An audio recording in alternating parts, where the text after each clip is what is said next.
Mga idol, nandito na tayo sa bungad ng Bulusan Lake at tignan nga ninyo mga nakasulat dito sa bago tayo pumasok ng Bulusan Lake, mga idol. Yan, mga idol, yes! Yan.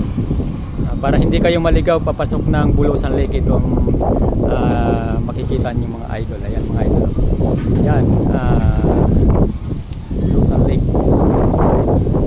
At sinamahan nga tayo ng ating mga nagugwapuhang mga kaibigan. At mula dito ay papasok na po nga po tayo, mga idol. Bago tayo pumasok ng Bulusan Lake ay ipakikita ko muna sa inyo ang bungad ng Bulusan Lake, mga idol. At ito nga ang aking mga kasamahan, mga idol, para tayo ay samahan doon sa Bulusan Lake. At yan nga po ang daan, mga idol. At tuloy-tuloy kami pupunta sa samahan ninyo, mga idol, para makita niyo ang kagandahan ng Bulusan Lake para sa inyong lahat. At andito naman si Bicolanong Gala para kayo ay paglingkuran, mga idol, para ipakita sa inyo ang kagandahan ng Bulusan Lake. Samahan nyo kami, mga idol, tara. Alright! Ayan. Tara! Alright! Oo, samahan ninyo. Mga idol, nandito na tayo ngayon sa registration tour guide. Kaway po kayo, Bicolanong Gala, mga idol. Maraming salamat po sa pagbisita niyo po. Okay, salamat. Mga idol, nandito tayo sa registration tour guide. Bago tayo pumasok doon sa ating pupuntahan, sa ating papasyalan, ay kailangan muna natin dito magpa-register, mga idol. At sasamahan tayo ng ating tour guide. At makikita ninyo mamaya, mga idol, sasamahan tayo ng ating tour guide. At ito kasama ko rin ang aking kaibigan na napakagandang lalaki. Ang aming tour guide na napakaganda, mga idol. Ano po ang pangalan ninyo, Ma'am Idol? Angelica po. Angelica.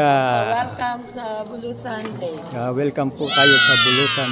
Bulusan Volcano Natural Park. Yun po ang magtutour guide sa atin, mga idol.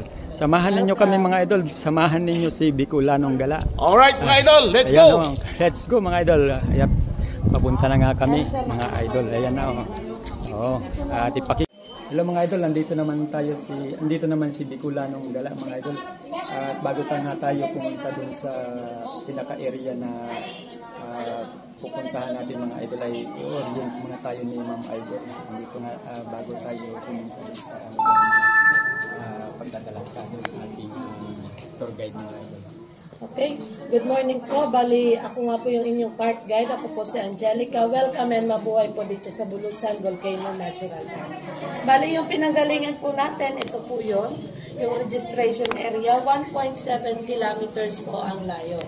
Then, nandito po tayo sa Bulusan Lake, na ang lawak po ni Bulusan Lake ay 16.43 hectares. Then, ang lalim niya po, yung kulay green na flag, 78 feet po yan. Then, may trekking around the lake po kami. Ito po yun. Ito po, 45 minutes to 1 hour or 2.8 kilometers.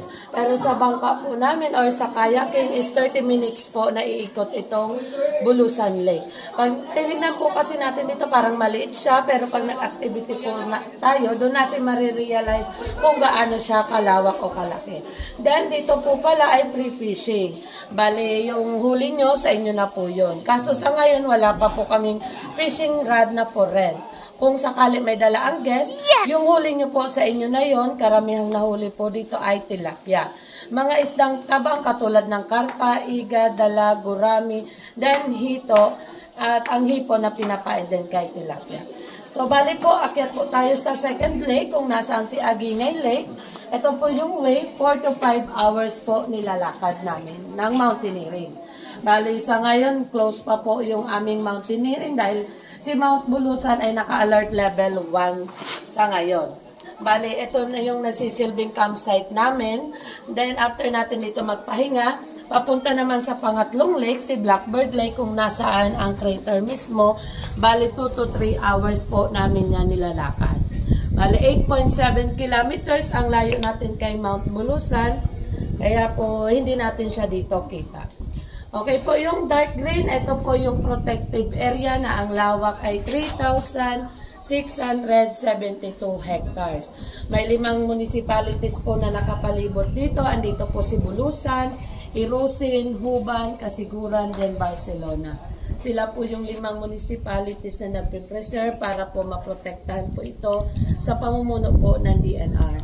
Then sa loob po ni protective area may mga wild animals, katulad po ng unggoy. Then si Baboy Ramo madalas nandito po sa pangalawang lake.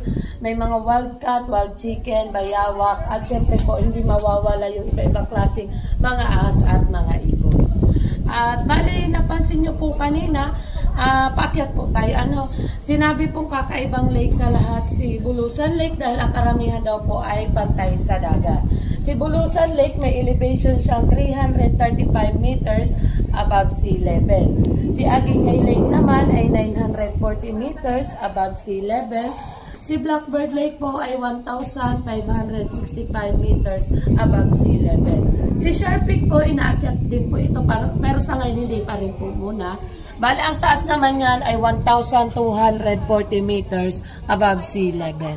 Yan po yung ng mga elevation ng dito. Ayan. Maganda pala talaga yun ni Sir. Kukuna ko din ng maimay ko.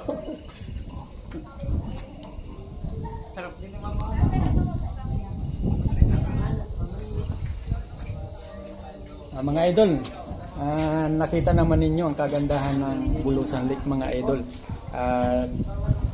Pwedeng-pwede kayo dito pumasyal, mga idol, sa Bulusan Lake dahil alam naman natin na ang Bulusan Lake ay isa sa napakagandang lugar dito sa parte ng Bicol. At kayo po ay welcome dito.